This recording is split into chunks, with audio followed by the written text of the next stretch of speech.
आच्छा हिनजावफ्रादि खानाय बोयो मोनायाव माबोरै उन्दुयोब्रा बाखुरा बाखुरा बेखायनो रायजो नोंथांमोन जाय हिनजावा गावनि हौवाखौ बांगालाराव खामानि मावनो थां कलकातायाव खामानि मावनो थां होननानै थिनबाय थायो बे हिनजावा माबा मोनसे थान्दा दंबावो पान्जाय आफादनिफ्राय गांसे आर'नाइजों बरायनो थाखाय आङो गुरै खावलायबाय।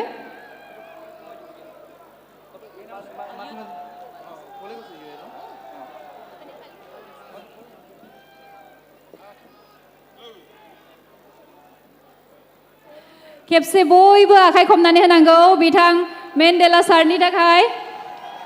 बिथांखौ गांसे आर'नाइजों बरायनो थाखाय आङो आदा रुप सिंखौ गुरै खावलायबाय।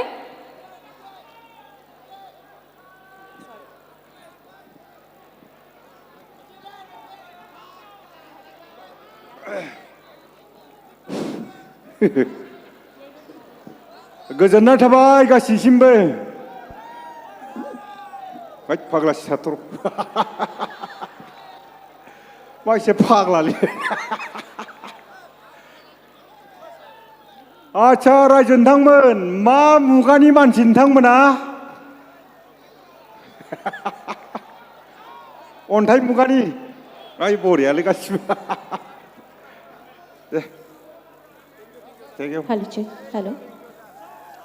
जायखिया दिनैनि नैबे गोथार हाबाफारियाव नुजाफैनो हानानै जोबोद गोजोननाय मोनबाय।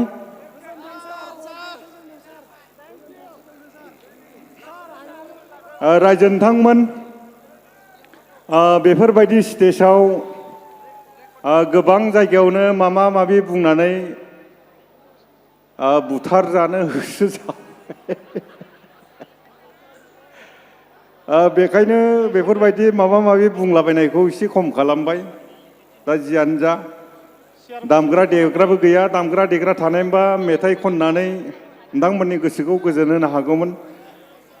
माबा माबि बुंनायखौ जों गारथारबाय। दा जियानो जा लोगो मोनलायनानै जोबोद मोजां मोनदों। गोबां आर्टिस्टफोर दंबावो दा गोबां आर्टिस्टफोरा नोंथांमोननि गोसोखौ गोजोन होगोन। दा बेखायनो आङो नोंथांमोननिफ्राय बिदाय लाबाय। गोजोन्थों गोजोन्थों रायजो नोंथांमोन माब्लाबा फैबावगोन दामग्रा देग्राबो गैया जाबाय नालाय लोगो मोनबावगोन माब्लाबा। दा जियानो जा रायजो नोंथांमोन माथो बांसिन हिनजावफोरखौसो रग' रग' नुजोबदों हिनजावफोरखौ रग' रग' नुनायनि जाहोन दङ। मानो होनबा आथिखालाव माइरंबाबो हिनजावफोरनि अरुनदयबाबो हिनजावफोरनि आरो मा दंबावोमोनलाय सिलिन्डारबाबो हिनजावफोरनि स्कुटिबाबो हिनजावफोरनि। दा हौवाफोरा न' नेनानै बेयाव थानाय आइजो नोंथांमोना सोर साबैसेया हौवाफोरनि ड्रेस सुनानै होयाखै थिखांनाय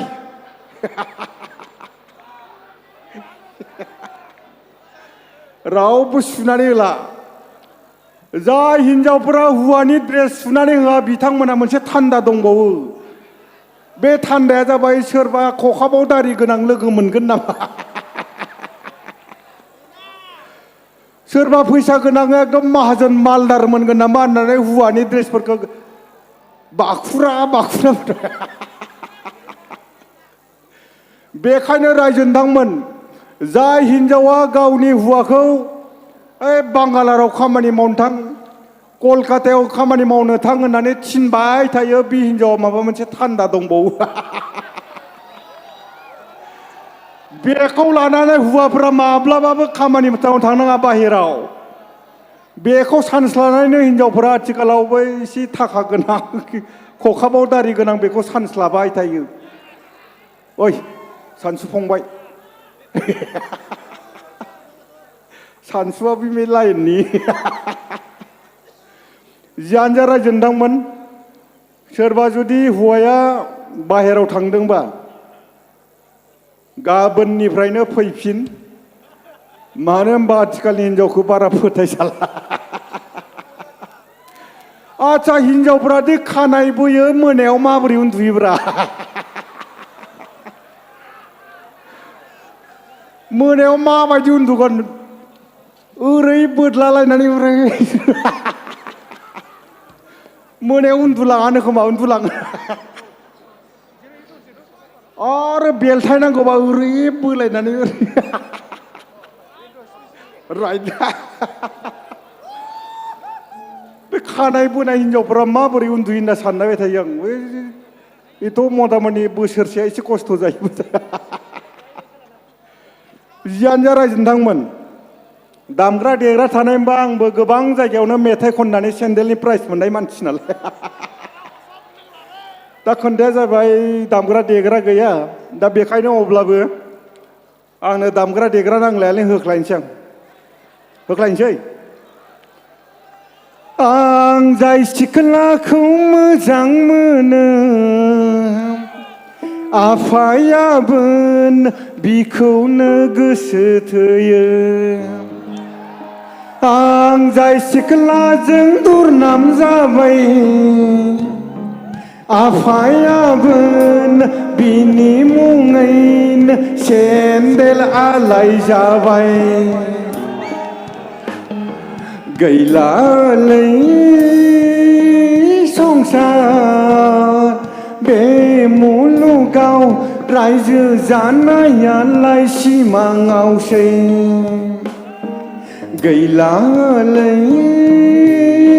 संसार बे मुलुगाव रायजो जानायालाय सिमाङावसै आं जाय सिख्लाजों दुरनाम जाबाय आफायाबो बिनि मुङैनो सेन्देल आलाय जाबाय दा आसिन काति बोथोर सफैबोला हेवालि दैमा सेराव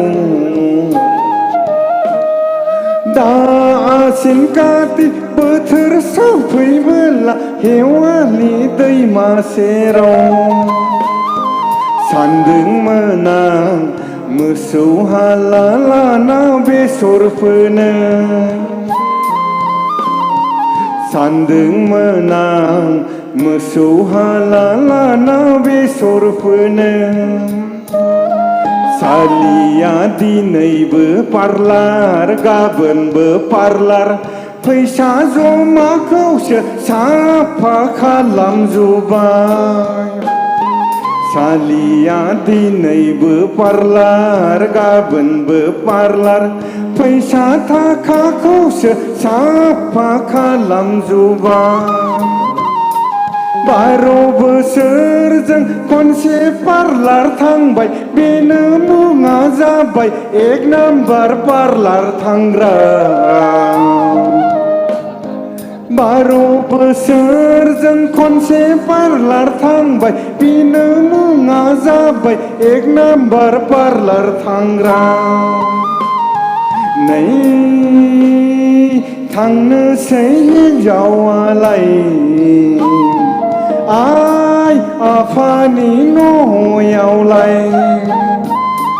थांसालि गाननायाव आंनो होलांसालि जोमनायाव आंनो होलां थांसालि गाननायाव आंनो होलां नेक्स्ट जिखिनि प्रग्रामफोर जायो बे मोजाङै थांथों जाबाय गोबां आर्टिस्ट दंबावो लोगो मोनबावगोन बोथोराबो जोबोद थान्दा आंना जायगायाबो जोबोद गोजान बेखायनो नोंथांमोनजों गोबां रंजानो गोसो दंमोनब्लाबो दिनैनि बे हाबाफारिखौ बेखिनियावनो फोजोबबाय होननानै फोसावबाय गोजोन्थों रायजो नोंथांमोन गोजोन्थों लाभ इउ गोजोन्थों